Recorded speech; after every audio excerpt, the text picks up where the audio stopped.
इसमें आप सभी लोगों का स्वागत है। बच्चों, आज हम हिंदी विषय के अंतर्गत संस्कृत व्याकरण पढ़ रहे हैं, जिसमें शब्द रूप पढ़ रहे हैं। तो आज के वीडियो में हम 3 शब्द रूप पढ़ेंगे। एक नामन पढ़ेंगे, एक सरित पढ़ेंगे और एक नदी का रूप पढ़ेंगे। तो ये रूप इम्पॉर्टेंट है, परीक्षा में पूछे जाते हैं, तो आप इसको यहाँ से तैयार कर लीजिएगा। और अगर आपको इस तरह के और भी नए नए वीडियो आप पाना चाहते हैं तो आप चैनल को सब्सक्राइब ज़रूर कर लीजिएगा। आपके लिए लगातार ऐसे वीडियो बनते रहेंगे और वो आप तक पहुंचते भी रहेंगे। तो अब हम इस वीडियो को शुरू करते हैं।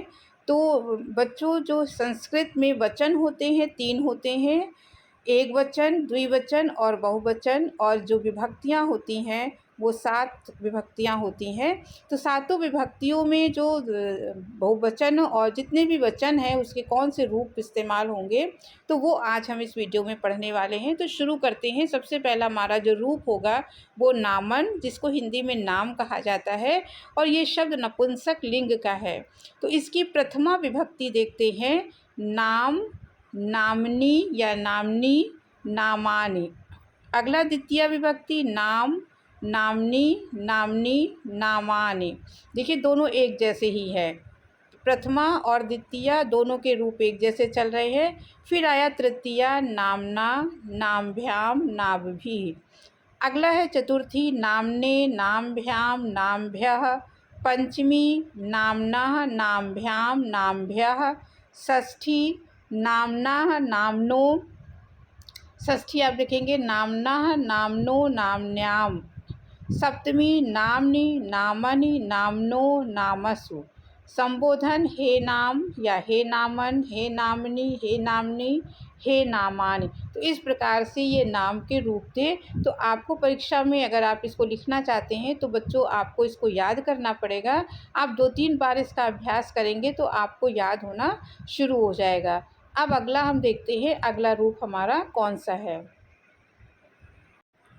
अगला रूप हम पढ़ेंगे सरित, जिसको कहा जाता है नदी।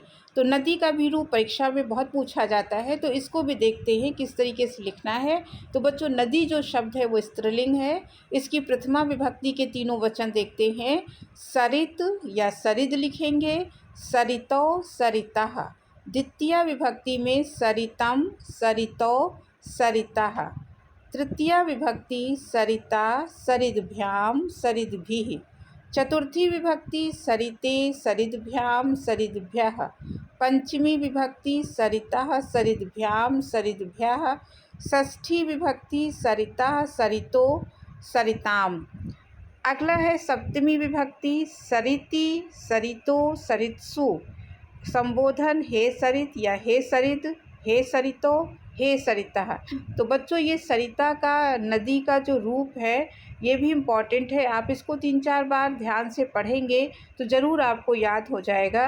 तो ये भी आपकी परीक्षा में पूछा जाने वाला इम्पॉर्टेंट आपका रूप है। अब अगला रूप देखते हैं। अगला रूप देखिए नदी का है। नदी स्त्रीलिंग शब्द है और नदी का रूप अब हम पढ़ेंगे। इसकी जो प्रथमा विभक्ति है इसमें एक वचन में नदी, द्विवचन में नद्यो, बहुवचन में नद्यः। तो क्या हुआ, नदी, नद्यो, नद्यः। द्वितीया में नदीम, नद्यो, नदी।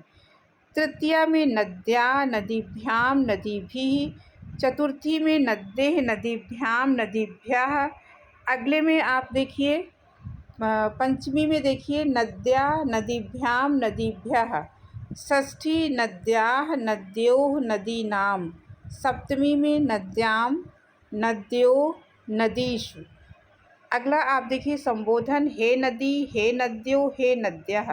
तो बच्चों, ये आपका जो इम्पॉर्टेंट था, नदी भी इम्पॉर्टेंट है, परीक्षा में पूछा जाएगा। तो इस तरीके से ये नदी के रूप थे, आप इसको याद कर लीजिएगा।